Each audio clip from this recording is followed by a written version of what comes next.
with me jerking it in the shower. Please don't make me think of you jerking it in the shower, I think. Or things are going to get really inappropriate really fast. At least in my head. Then again, my head is usually always inappropriate. It's like a Pinterest page of hot, barely dressed men 24/7 up in there. And so, he goes on, forcing my attention back to his words and not naughty images, don't you start wondering if this is going to get any easier? You're beautiful, smart. I'm beautiful, smart. He pauses and smiles to himself. Obviously. We're turning 25 this year. What if we have to keep dealing with this? All this shit, never going anywhere? I raise a brow, not really sure what to do with this side of him. Is he pulling my leg or being genuine?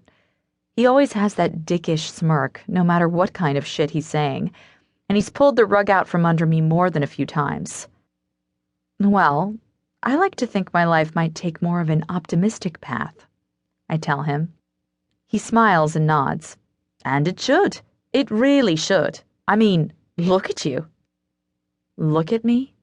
I think, wondering what exactly he sees.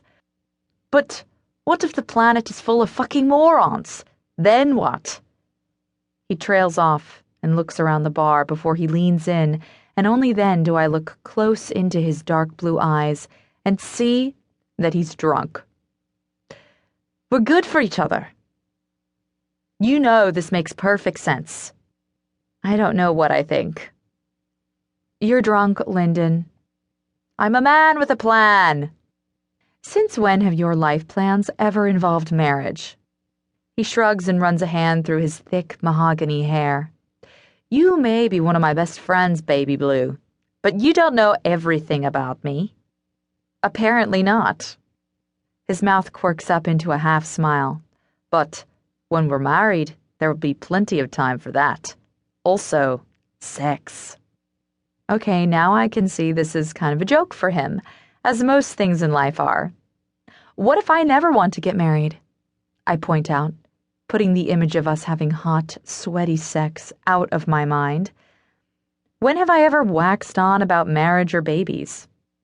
Never, he admits. But it doesn't mean you don't think about it.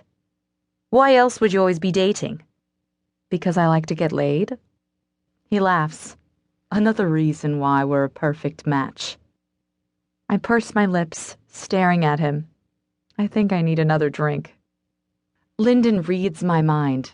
He gets up off the bar stool and walks behind the bar.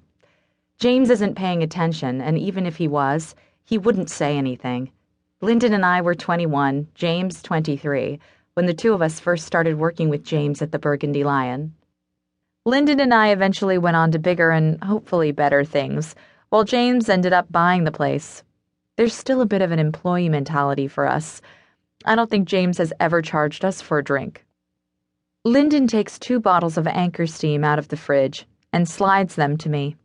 It's our annual autumn heat wave in San Francisco, and Linden has the sleeves of his rumpled gray dress shirt rolled up, showcasing his strong, tanned forearms, and the Charles Bukowski quotes he has tattooed on the insides. He's wearing a pair of khaki knee-length shorts that highlight his toned ass.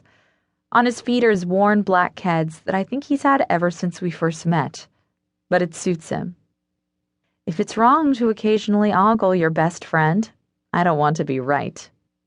So, what do you say? He asks as he sits back down beside me. How about if we don't find anyone by age, I don't know, 30, we marry each other? You're actually serious? Aye. He nods and nudges the beer towards me. Drink up and then maybe you'll say yes. I have to say, you're bruising my ego a little bit here. That's not a bad thing, I tell him, and I mean it. Linden McGregor is funny, kind, smart, handsome, and ambitious. He's got a BA in business and is almost done getting his helicopter pilot's license. He's one hot package that any girl would be lucky to snatch up. But he's also egotistical, cocky, arrogant, and a player. It's hard to get any real emotion out of him other than intensity. He's got this